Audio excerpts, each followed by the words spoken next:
Bonjour à tous, j'espère que vous allez bien.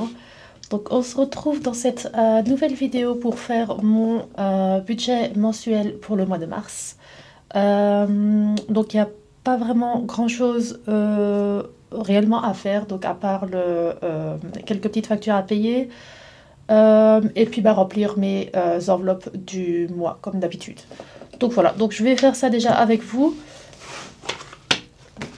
Pour ce qui est de la vue mensuelle, je vais la faire de mon côté parce que, comme vous me connaissez, j'aime beaucoup décorer mes mois. Donc comme ici, j'aime assez souvent décorer mes petits mois. Donc je vais faire ça de mon côté, tranquille, avec une petite série. Mais je sais déjà environ ce que je vais devoir payer et quand. Donc ça, c'est bon. Et alors, on va passer directement donc, au remplissage.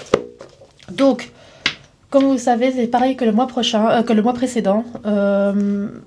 Je vais utiliser de nouveau mon fonds d'urgence. Je vais donc remplir d'abord toutes mes charges fixes, mes charges variables, mes dépenses, mes épargnes et ensuite voir ce que du coup je vais me verser sur mon compte. Donc sans plus tarder, voyons directement ça. Donc au niveau des charges fixes, j'ai pas vraiment grand chose. Donc comme je vous l'avais déjà dit, je vis chez mes parents, donc je n'ai pas de loyer, d'électricité ou de charges à payer. Donc c'est uniquement les abonnements et les dépenses que j'ai pour ma voiture, pour tout le reste. Donc on a en premier lieu le plus gros montant qui sort de mon compte, c'est ma carte Visa, mon carburant.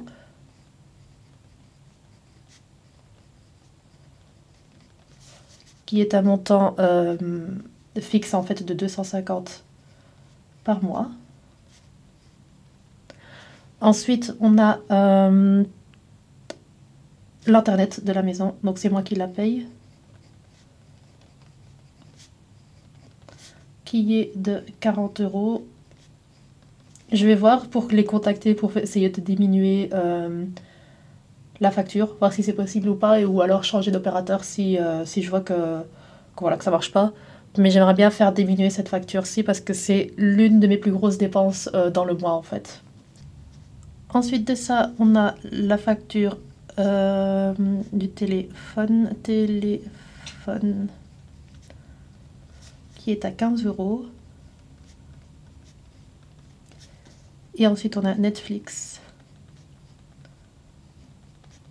qui est à 15 € aussi. Donc il faut savoir qu'en fait chez nous on n'a pas la télé, donc on regarde 100% que Netflix. Et comme il n'y a que moi et mes parents, on est sur 2 écrans, donc Netflix est un petit peu notre outil de détente en fait dans toute la maison. Donc voilà, c'est pour ça que je garde cet abonnement, c'est uniquement parce qu'on regarde tous ensemble, donc que ce soit en famille ou alors chacun de son côté, on aime bien quand même avoir ce petit moment de chez nous. Et donc c'est vraiment le seul abonnement qu'on a, on n'a pas d'autres chaînes télé ou quoi que ce soit, on a annulé tous ces abonnements-là. Et donc on a uniquement Netflix. Ensuite, on a le forfait pour la banque, qui est à 3 €. Normalement, il est à moins que 3 €, je pense, normalement. Je crois qu'il est à 2,25 € si je me trompe pas. Je verrai bien, c'est pas grave. Et alors, le dernier, c'est Apple. Donc Apple, c'est vraiment uniquement parce que j'ai le cloud et je paye en fait pour le cloud. Voilà, c'est tout. Et c'est un montant dérisoire, c'est vraiment 1 €. Et alors, ce qui est pratique, surtout quand je travaille sur de multiples appareils, c'est le transfert de dossiers ou de fichiers qui est assez pratique. Et c'est pour ça que je le garde en fait, cet abonnement. Donc ça nous fait un total de 250 plus 40 plus 15 plus 15 plus 3 plus 1 de 324 €.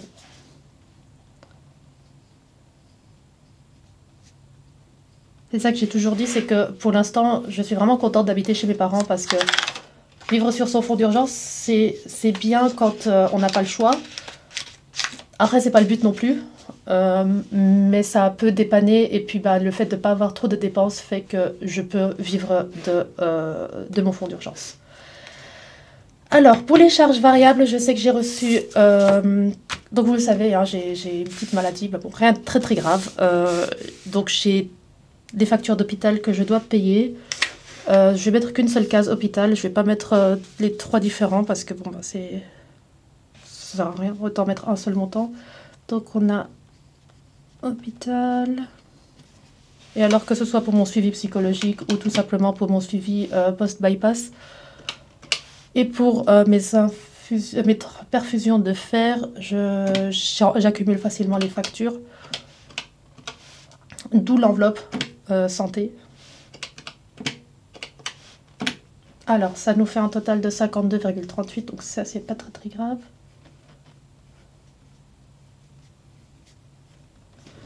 Donc ça, c'est cool. Il n'y a que ça, normalement, ce mois-ci. Je sais que j'ai une autre facture, mais elle est due fin avril, donc ça, c'est bon. La voiture, elle est payée. Le reste, c'est société, donc ça, c'est bon. Tout ça est nickel. Alors, pour ceux qui se posent la question, je sais que j'ai déjà eu la question plusieurs fois par rapport au fait que je ne me touche pas de salaire de la boutique.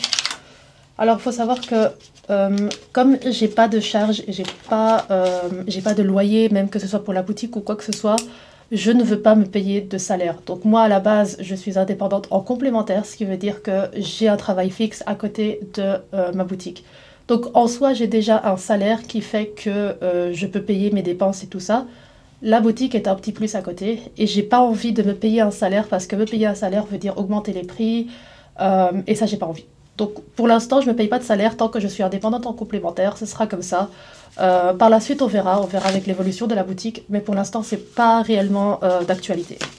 Donc voilà. Alors, pour les dépenses du mois, ça c'est assez facile. Par contre, ce mois-ci, donc c'est le Ramadan, ce qui veut dire que je vais pas avoir grande dépense au niveau des courses. Donc je vais mettre un budget fixe pour tout le mois, je vais pas le dépenser, enfin je vais pas le diminuer ou l'augmenter de semaine à semaine.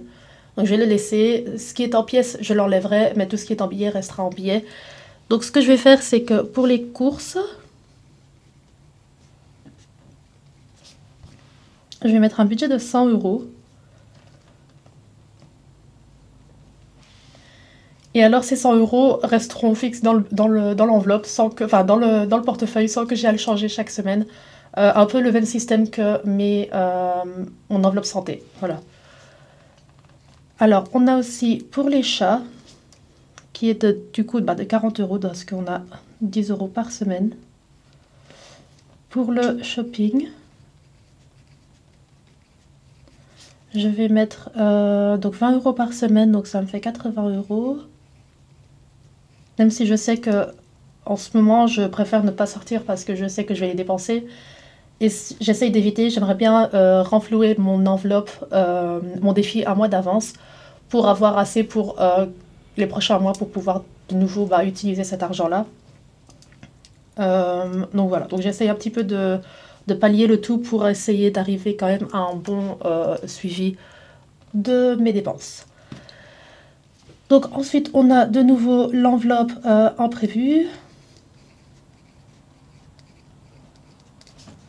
qui est du coup de 10 € par semaine, donc ça fera 40 € aussi.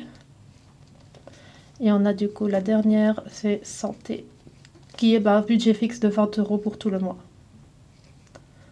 Je sais que la plupart du temps, je ne l'utilise pas parce que les seuls médicaments que je reçois, c'est soit un traitement de plusieurs semaines ou plusieurs mois, soit ce sera des perfusions, mais du coup les perfusions se font par facture, ou alors c'est tout. J'essaye quand même de diminuer, comme je prends déjà pas mal de médicaments, j'essaye de diminuer un maximum tout ce qui est Doliprane, Dafalgan, Nurofen.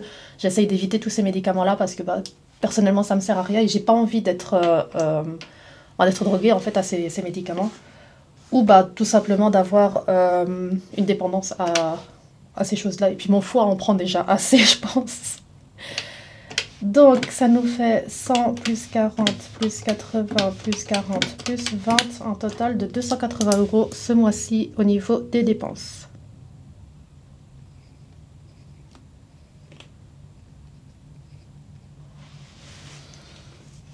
Alors, pour ce qui est des épargnes, donc comme pareil pour le mois dernier, je ne vais pas mettre budget, enfin d'épargne en banque parce qu'à la base je sors déjà de mon compte en banque, donc ça sert à rien d'en remettre dans le compte, donc je fais uniquement, je calcule uniquement ce qu'il y a dans mes enveloppes. Donc on a les épargnes à long terme,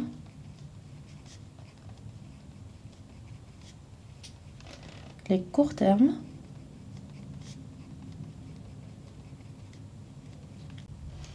et en dernier on a les défis.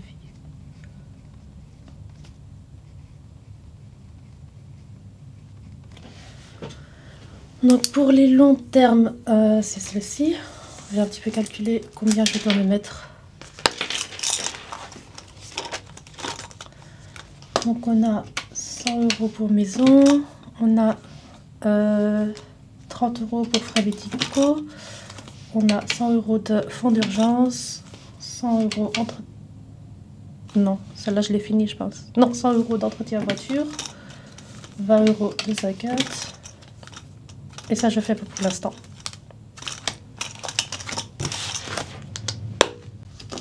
Donc ça nous fait un total de 350 €.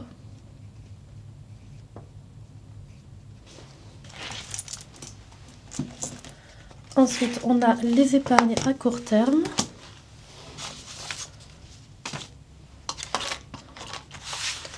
Alors ici, pour l'enveloppe shopping, je vais y mettre 20 €. Oui, le mois dernier aussi c'était 20. Pour mon chéri, pareil, 20 €. Pour la famille, alors là pour la famille, je vais mettre 50 € directement. Ou même 100 € parce que on a l'Aïd qui est bientôt et c'est moi qui garde... Enfin c'est moi enfin c'est chez moi qu'on invite en fait. Non, c'est chez moi qu'on vient. Voilà. Et donc, je voudrais quand même y mettre un plus gros budget. Les chats, c'est 100 € aussi. La grille automatique, je ne fais pas et il n'y a rien pour la banque. Ok, donc on est à 240 €.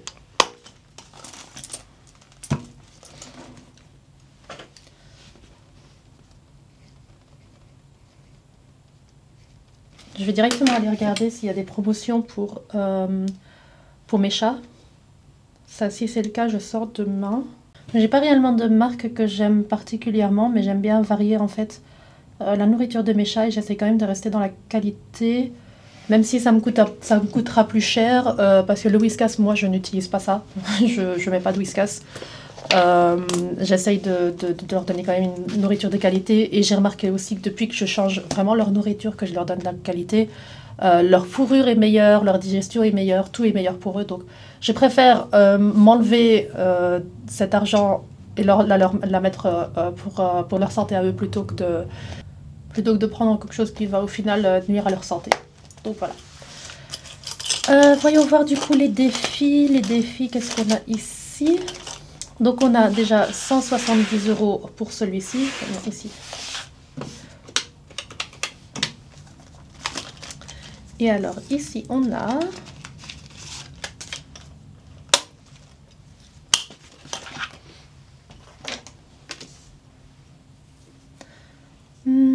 Allez, on va faire le premier. On a 50.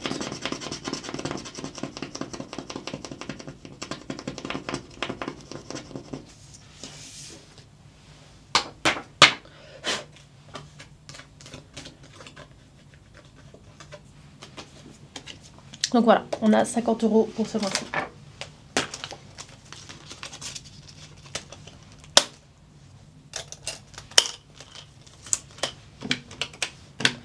Du coup, ça nous fait 220 €. Tant que je suis en dessous des 2000 avec tout ça, je suis bien. J'avais dit 220.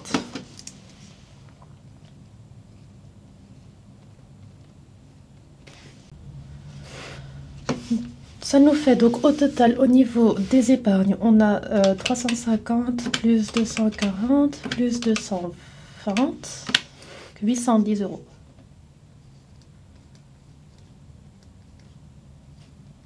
Je sais que l'enveloppe chat va directement partir parce que j'essaye d'acheter mensuellement leur nourriture et donc je sais que bah, ça va partir directement. Donc, entre 810 plus 280 plus 52,38 plus 324. Le moment de vérité est égal 1466. Super. Ça, je vais pas faire du coup. Donc, alors je vais m'attribuer un montant, un budget de 1550, je pense. Je vais me laisser une petite épargne quand même sur le compte, on sait jamais.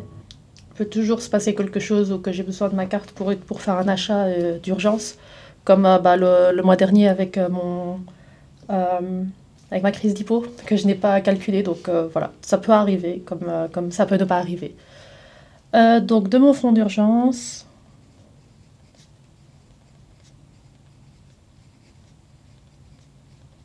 je vais me verser donc 1550 €.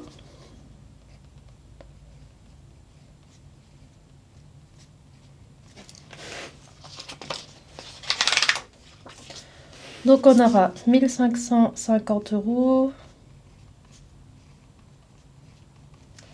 moins les charges fixes qui sont à 324 €, les charges variables qui sont à 52,38 €, les dépenses du mois qui sont à 280 €, et alors les épargnes qui sont à 810 €. Au final, je suis contente quand je sais que le montant de mes épargnes est plus élevé que le reste de mes dépenses. Parce qu'alors ça veut dire que mon budget est quand même respecté. Et puis je peux toujours retourner sur mes enveloppes épargne si jamais j'ai vraiment un gros problème ou si vraiment j'ai un truc qui me manque. Par exemple, dans les longs termes, je peux facilement reprendre l'argent qui est dans les longs termes pour l'investir dans autre chose si j'ai vraiment besoin. Donc au final, ça m'arrange. Mais non, qu'est-ce que je fais? Donc 1550 moins 324 moins 52,38 moins 280 moins 810 est égal à... Donc il me restera 83,65 € sur mon compte en banque.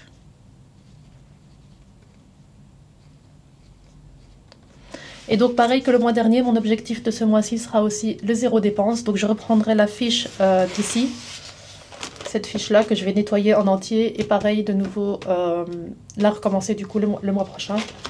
Et comme ça, je peux, tant que j'ai pas de travail, essayer de ne pas utiliser ma carte bancaire. Donc ici, normalement, ce mois de Ramadan... je vais essayer de faire avec. Je sais qu'à la base, je ne suis pas dans l'obligation au niveau de ma santé, mais j'ai reçu les compléments, j'ai reçu le feu vert du médecin d'essayer. Si à ce moment-là, ça ne va pas, je dois quand même arrêter. Ce qui fait que le budget course va un petit peu augmenter, d'où le fait de me laisser toujours un écart sur le compte en banque. Donc je ne fais jamais le budget zéro, parce que le budget zéro veut dire qu'on garde 0 € sur la carte bancaire, et ça, c'est pas faisable, c'est quasi impossible à faire. Donc je préfère personnellement garder quand même un petit quelque chose sur le compte en banque pour être sûr de pouvoir, si jamais il y a quelque chose, retomber dessus. Mais donc voilà, je sais qu'avec mes crises d'hypo, je suis un petit peu plus compliquée, c'est pour ça que je vais essayer de moins sortir ce mois-ci, mais j'ai pas le choix, les rendez-vous hôpital sont quand même dus ce mois-ci, donc on verra ce que ça va donner. Mais bon, j'espère en tout cas que cette vidéo vous aura plu. Je souhaite déjà à mes compatriotes musulmans un très très bon Ramadan. Et aux non-musulmans, un très très bon budget et un très beau début de mois de mars. Et moi, je vous dis à la prochaine. Bye bye.